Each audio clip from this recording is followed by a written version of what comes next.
Welcome back to another explainer.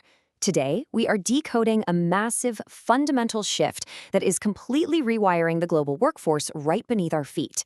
We're looking at a total inversion of how businesses operate. I mean, think about it. What used to be the ultimate flex of corporate success, hiring a ton of people, actually means something completely different today.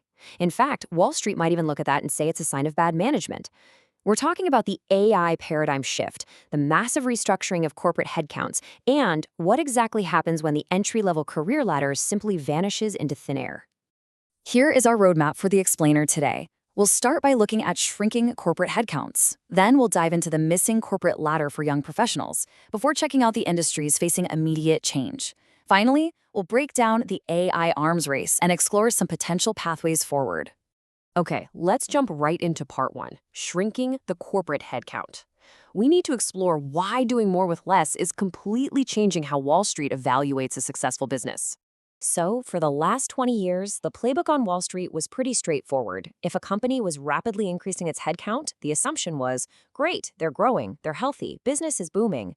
But as we cross into this new AI era, that entire mindset has completely flipped. Increasingly, a massive hiring push makes investors pause and ask, wait a minute, why aren't you leveraging automation for this? Basically, increasing headcount is suddenly being viewed as a red flag for poor management. And look, this isn't just theory or idle Wall Street speculation. Amazon CEO Andy Jassy recently put out a memo explicitly telling employees to get more done with scrappier teams. That is a very clear, loud signal from the absolute top of the executive food chain that the era of massive, unchecked corporate hiring is officially over. The mandate across the board now is lean, mean, and automated. Let's ground this in a real-world scenario. Imagine a typical 6-person coding or design department. Now, the new AI reality doesn't mean that entire department just disappears overnight. Instead, 5 of those traditional roles are eliminated. The one remaining seat belongs to a single designer or coder who is now heavily empowered by AI, and they're churning out the output that used to take all 6 people combined. Sure, there's a big winner there, that one remaining super employee, but the undeniable fact is that businesses just aren't going to need as many human beings sitting in those departmental seats. Which brings us to a really massive, looming question, and part 2 of our explainer, the missing corporate ladder. If those junior seats are disappearing, what happens to young professionals when the entry-level rungs of their careers just evaporate? For years, the conventional wisdom passed down to the next generation was incredibly simple. Just major in computer science, and you'll be set for life. It was viewed as this guaranteed golden ticket to a stable, highly paid white-collar career. But looking at the data in our sources, that era is coming to a close. Recent college grads who did everything exactly right by the old rules are suddenly having a surprisingly hard time finding jobs. Why? Because the entry-level white-collar work they just spent 4 years training for is the exact work that's being automated first. The leaders building this tech aren't hiding this trajectory either. Dario Amodei, the CEO of Anthropic, which is one of the top AI labs on the planet, has openly stated their goal. They are actively trying to automate away a lot of the entry-level white-collar jobs. It's actually kind of striking how candid these executives are being. They're looking at their own org charts and deciding that instead of hiring a fresh class of 22-year-olds, they're just going to have an AI handle that foundational grunt work. And man, that forces us to confront a really vital question. If AI does all the entry-level coding, all the junior designing, all the basic drafting, where do 22-year-olds actually get their experience? How on earth do you create a 30-year-old senior manager if they never had the chance to learn the ropes in their 20s? This is the missing ladder. We're staring down the barrel of a massive experience gap for an entire generation of young professionals. Now, it is super tempting to think of this as strictly a Silicon Valley or white-collar tech problem. But let's move into part 3, industries facing immediate change, because this disruption is hitting everywhere. Consider this massive number, 29. That is the number of U.S. states where the single most common job is being a truck driver. We're talking about the absolute backbone of our blue-collar infrastructure and logistics network. But here's the thing. Robot trucks are not some sci-fi concept slated for 50 years from now.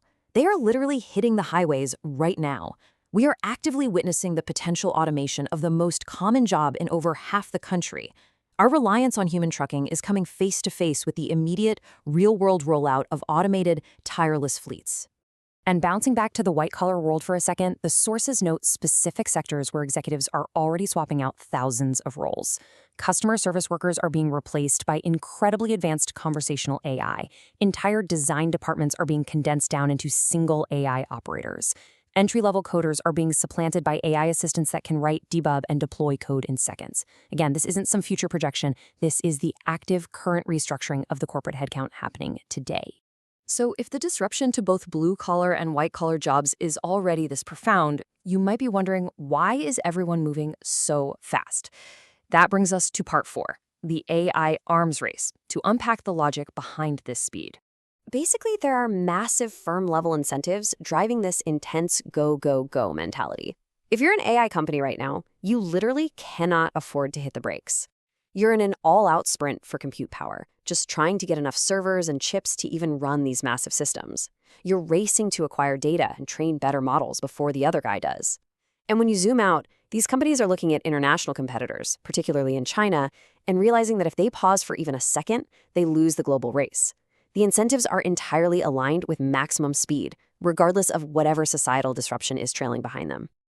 And the sheer scale of this issue is so vast that it's drawing attention from huge global figures outside of the tech bubble. The Pope recently called for the worlds of science and politics to tackle this problem immediately, urging them to not allow, quote, progress to advance with arrogance. It is a really fascinating, high-profile call to balance this breakneck scientific advancement with actual political and societal protection. So, what does the actual regulatory reality look like? Well, right now, in the present, we have that corporate go, go, go mentality. Moving into the near term, we're seeing a mostly hands-off approach from the federal government, which companies love. But what companies actually fear is the long-term reality, a future where they face this messy hodgepodge of varying state rules. They desperately want to avoid a Wild West scenario where 50 different state attorneys general set 50 different AI laws. Yet, because the incentives for corporations are to move fast, and legislators are incredibly hesitant to stifle innovation, we're basically speeding down the highway with very few guardrails in place. With all this rapid, fundamental change, how do we actually adapt? Let's transition into our final section, potential pathways forward, to explore how society might handle this structural shift.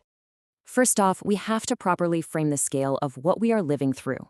The sources describe this as the Fourth Industrial Revolution, calling it quite possibly the most dramatic and radical technological breakthrough in human history. Now, sure, we've seen technological displacement before, like the internal combustion engine replacing horses, but it's the unprecedented speed and the deeply cognitive nature of AI that makes this specific era so uniquely challenging. Because AI is going to create enormous wealth and hyper-efficiency, some voices are out there proposing entirely new economic models. For instance, former presidential candidate Andrew Yang, who was featured in our source material, strongly advocates for universal basic income, or UBI, along with reduced work weeks. The core concept here is that if AI allows society to become incredibly wealthy while requiring vastly fewer human workers, those financial gains need to be distributed somehow. Otherwise, the displaced truck driver or the out-of-work 22-year-old coder is just going to be left entirely behind. And this perfectly highlights the core tension we're facing today. On one hand, the corporate goal is solely to make the organization lean, mean, and financially successful. Executives like Andy Jassy and Dario Amade are publicly warning us that jobs will be lost because ultimately their responsibility is to their company's bottom line, not to society-wide protection. On the other hand, the government's goal has to be protecting the displaced average worker. The tech executives are effectively coming clean. They're signaling to the political class that a massive gap is opening up and saying, hey, politics must step in to fill this. Which leaves us with this final, profoundly important question to consider. If AI creates unprecedented wealth for a handful of organizations, but simultaneously completely eliminates the traditional career ladder for the rest of us, what does the future of work actually look like? How do we build a society where efficiency doesn't just mean a shrinking headcount, but actually translates to a better, more fulfilling life for the average person? It's a massive puzzle, and the pieces are moving faster every single day. Thanks so much for joining me on this explainer. Keep learning, and I'll see you next time as we continue to decode the world around us.